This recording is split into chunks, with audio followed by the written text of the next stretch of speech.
May video dito na isang amo kinakalkal ang mga gamit at maleta ng kanyang mga katulong. At makikita na may isang ibang lahi at isa naman ay kababayan nating Pilipina. At natuklasan ng amo na may gamit ang kanyang katulong sa pagsasagawa ng black magic na mahigpit na pinagbabawal dito sa Middle East at pwede kayong makulong. Yung mga ginagamit sa black magic ay pag-aari ng kasambahay na ibang lahi. Ngunit ayon naman sa uploader at mga comments sa video na nakakaintindi ng Arabic, ang kababayan natin ay natuklasan naman ng amo na nagnanakaw ng mga alahas. Ayan, so shoutout po sa lahat ng mga kapwa kong OFW. So regarding po dito, gagawa po tayo ng reaction at opinion dito kay Sir Alvin Albs. Kung hindi pa po kayo nakapag-subscribe sa kanya, please subscribe and subscribe na rin po kayo dito sa OFW Pinoy TV Reaction. So meron po tayong hindi naman siya talagang bad news kasi may isa pong OFW kasambahay na nakita na nagnakaw ng relo katulad niyan, nakita nyo sa screen. So sa bandang huli makikita nyo po na inamin talaga ng kasambahay na actually hindi naman amin pero naghumingi po siya ng sorry sa kanyang amo. At regarding naman po doon sa Black Project, so ibang lahi pero may gumagawa din ng mga kapwa nating OFW kasambahay. So wag nyo po kung gagawin tong Black Magic na yun o tinatawag sa atin parang kulam para maamo yung tawag dito, yung ating amo. Okay, so naalala nyo, meron ding nakasuhan regarding na nagbigay ng pagkain. Yung pagkain ng amo, nilagyan ng ihi. Okay, so itutuloy muna natin yung video. Na sinislid pa nito sa mga napkin. Kaya makikita nyo sa huling part ng video ay nagsusorry si kabayan. هذه شغالة وش لابسة؟ هذه هي هذه الفوط، هذه السراويل، وهذه مسروقات وسحور.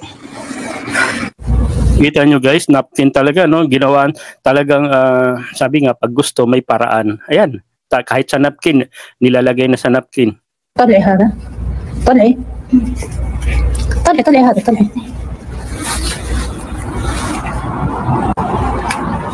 دقيقة.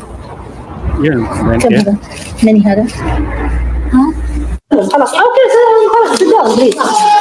هذا ممنوع، هذا السعودية تجيبوه. ما لا يوفق يصير مثل الكلب. هذا ها؟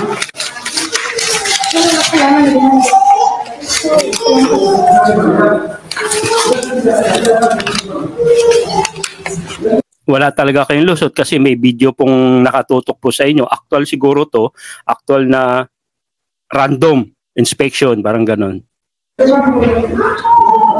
أول ولا تحقق نجاة مقام الظالمين. هذول شوف يا طويل العمر، شوف هذه لازم توديها هيئة مكافحة السحر، هذول كلها أسماء جن. هذول كلها أسماء جن، عرفت؟ وهذول رموز، هذه بحروف، حرف الدال، حرف الجيم، حرف النون، حرف الراء، حرف الصاء، يعني حاطة على ناس كثير. شفته؟ هذول كلها يعني فيها آيات قرآنية وفيها شعوذة وفيها طلاسم. اوكي. اي هذه كلها.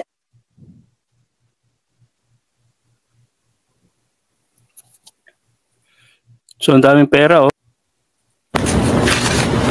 So, nakita nyo, maraming pera. So, real po yun sa Saudi. واي شوفي هذا كله عقد، هذا كله اسحار. عرفتي؟ تكذب وجهها. احنا عارفين شو شوفي وهذا كله اسحار. وتسمرين So bakit kailangan nyo pang gumawa ng mga ganyan? Actually sa ibang lahi ito, no? Pero meron ding Pilipino gumagawa niya, nakukulong. Ang tanong ko lang, bakit kailangan nyo para mapaamo yung amo? Kung magtatrabaho naman kayo ng maayos, bakit hindi, di ba? At kung sabihin natin, salbahe po yung amo, so hindi mo na kailangan na gumawa ng ganyan. Kasi mamaya, katulad nito, mahuli po kayo. Why not open? Forget 3 years forget. Not open كله. شفتي؟ هذا السحر جواته. بسم الله الرحمن الرحيم. هذا معمول لازم نودي الهيئة مكافحة السحر يفكه. هذا جوا في أسحار جوا هنا. عرفتي؟ وترى متعوب عليه ذا. يعني انت شايفه قبل زي الاشكال هذه. هذا السحر قاعد ساحر على ولد امل. وانتبهوا من المغربيات انتبهوا منهم. So, para nahimatay yung ibang lahi, yun ata yung ibang lahi, no? Nahimatay. Kasi huling-huli na eh. ها شوفي ساحرة مين؟ حسبي الله عليكم دنيا واخرة.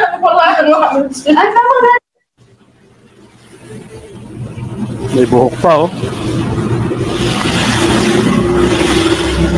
يا بنت 66 كلب هذول المغربيات. Di makaimik yung ibang lahi, oh. Huling-huli sa akto, kawawa talaga. Ganun talaga. Swerte mo, pagka hindi ka pinakulong ng amo, pinadideport ka lang. أكبر سحرة يمشون على ظهر الأرض.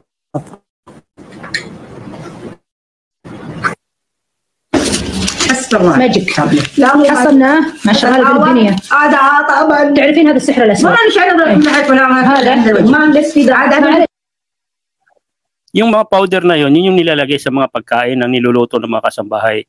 Di ba? So yun yung paniwala nila na magiging mabait itong amo, magiging نسوي له وما فيها تلاقي يسوي له حسب الله هذا لقينا ما ادري شو لقينا قبل لقينا الحين ما ادري شو قصته ما شاء الله وش ذا كويس جمعت هذا وش هو هذا سحر يعني قد ما تعطونها فلوس تزيدونه وتعطونها وتسرق وتسوي ما تشوفون. هذا تكبه شوفي تكبه في المداخل وتكبه في ذا اذا وطيتوه خلاص راح اللي بديت شوفي حسب الله كويس صوري فيديو كامل احضريه حسب الله ما دام انا كويسه خلاص انا ايوه كويسه كويسه هذا انت شيلي وهذا ماجد كنت يسوي بيت كله شوفي لا مبارك كويس خلاص انت ما عاد ترجعي السعوديه بعد خروج نهائي خلاص لان بس المفروض ان الشيخ اللي يفكها بسم الله. Yung mga taga-Saudi, ano yan, pagka may nakikita sila mga kakaibang powder na hindi galing mismo sa dito sa Saudi, magdududa na po yan. Kaya nga sila parang takot yan sa mga, binabantay nila yung mga katulong na nagluluto. Minsan sila na yung nagluluto or umu-order.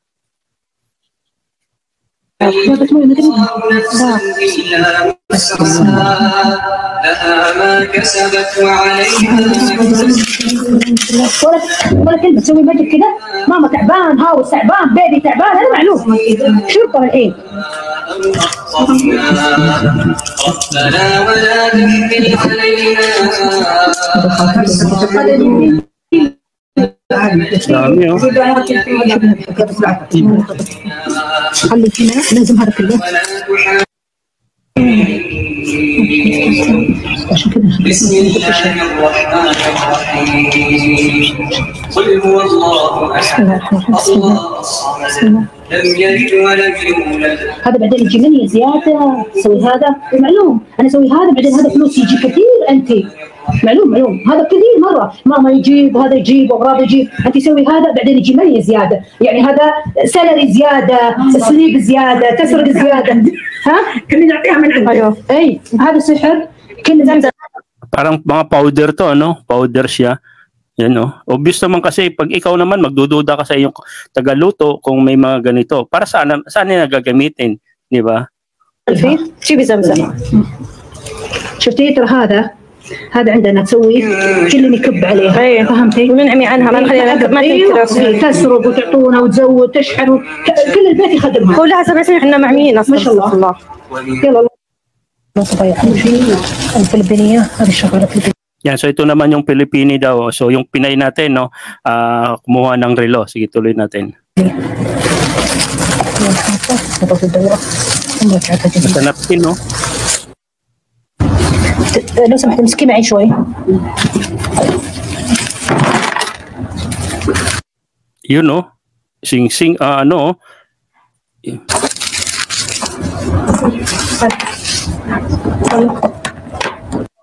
Yan. Daming alahas, no?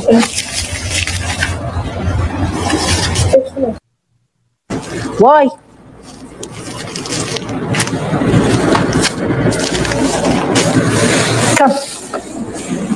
Come. So itsura pa lang, oh, Pinay na Pinay, oh, humingi siya ng sorry, wait. Ang video na napanood nyo ay nangyari sa bansa. Yan, so humingi siya ng sorry, madam. Pero hindi pa natin sure yung ano, no? Hindi, walang full video regarding po doon kay kababayan. So, pag sinabing sorry, madam, it means inaamin niya. Totoo po yun. So, hindi ko pa alam kung yung buong detalye nito, no? Kung totoo talaga. Pero ganun pa man, humingi siya ng sorry. So, ibig sabihin, accept na yung... At saka isa pa, bakit kailangan pa natin kumuha ng relo, kabayan? Kaya hindi ko po inusgan si kabayan, no? Makontento na lang po tayo sa ating sahod kung anong meron. Huwag na po kayo kumuha ng gamit ng amo. paano po tayo pagkakatiwala ng ibang mga amo kung ganyan po tayo? Okay? Kasi hindi ko alam kung totoo yun, kababayan, no? Kung totoo man, wag niyo pong gagawin kasi mawawalan po ng dignidad yung mga iba nating kapwa Pilipina na kasi may makaibigan yan, 'di ba? Ikakalat niya yan, yung mga Pilipina na yon. Wag na ako doon sa ibang lahi. Yung Pilipina na yan, malikot ang kamay, bantayan niyo yan. Tandaan nyo, mga bahay na yan, may mga CCTV yan. Hindi nyo nakikita yung malaking CCTV. May mga maliit na bagay yan sila, may mga nakadisplay yan. Akala mo, display lang po yan, pero CCTV po yun, mata po yun. Diba? So, kahit may nakita kayo, huwag nung galawin. Kasi minsan, trap po yun. Trap, ibig sabihin, susubukan kayo, lalo na kung baguhan ka, susubukan kayo kung ano ba talaga yung, ugali nyo. Diba? So, wag nyong attempt na kunin kahit maliit yan. Kahit isiksik nyo yan sa mga kusamang napkin yan. Okay? So, yun lang naman ma-advise ko sa mga kapwa kong OFW, lalo na sa mga kasambahay na alam niyo yun, mahirap. Sige, tuloy lang natin itong kay Sir Alvin saglit. Sang Saudi Arabia dahil makikita nyo ang mga pera ay Saudi Riyal at may makikita din kayong pera na peso na pag-aari ng kababayan natin. Dito sa United Arab Emirates ay mahigpit na pinagbabawal ang pagdadala na ginagamit o sa pagsasagawa ng black magic dahil pwede kayo makulong at pwede kayo pagmultahin ng 50,000 dirham or katumbas ng lampas kalahating milyon. So imagine mo, kalahating milyon, diba? So nasa amo na lang kung ipapakulong ka, ipapadeport, diba? Kasi pag pinakulong ka tapos magbabayad ka pa. Yan. So UAE naman yan, pero dito sa Saudi, so nasa amo na rin yan. Pero pinaka-the best, wag na pong gagawin. Kung napanood nyo po at isang kasambahay, kahit hindi kasambahay o OFW, kung hindi po natin gamit, wag nyo i-attempt. Kasi ako po, sa totoo lang, umaakyat po ako sa taas. Naglilinis ng aircon, nagpapalit po ako ng mga filter sa aircon. So may mga gamit, pinagkakatiwalaan po ako ng aking amo. So may nakikita akong mga something na pwedeng iuwi pero hindi ko po. 10 years pa ako sa aking amo, andyan po yung tiwala nila sa akin. Kahit ako nag-iisa sa taas, andyan yung mga anak, kahit may babae, tiwala po sa akin. Yun po yung ibig ko sabihin, yung tiwala po. Kung gusto niyo po magtagal sa inyong amo, yung tiwala, mahirap po yun. Pag nangyari kasi yan, wala, hindi na po kayo i-renew, pauwi na po kayo. So sayang po yun. Instead na magtagal kayo dyan, kumikita po kayo ng mas malaki kaysa dyan sa ninakaw nyo na hindi nyo alam, baka peke lang yun. Di ba? Malay natin. So yun lang po yun, suggest ko sa mga kapwa ko OFW, maging maging kontento po tayo sa ating kung ano meron. Okay? So shoutout po Sir Alvin, hiram ko po yung video para to spread po dyan sa mga kapwa nating OFW na wag pong gawin yung mga ganitong bagay. Okay? Subscribe nyo po si Sir Alvin, mga ano po yung mga content nito. May matutunan po kayong lesson sa kanyang mga content. And of course, again, subscribe my YouTube channel, OFW Pinoy TV Reaction. God bless and bye-bye.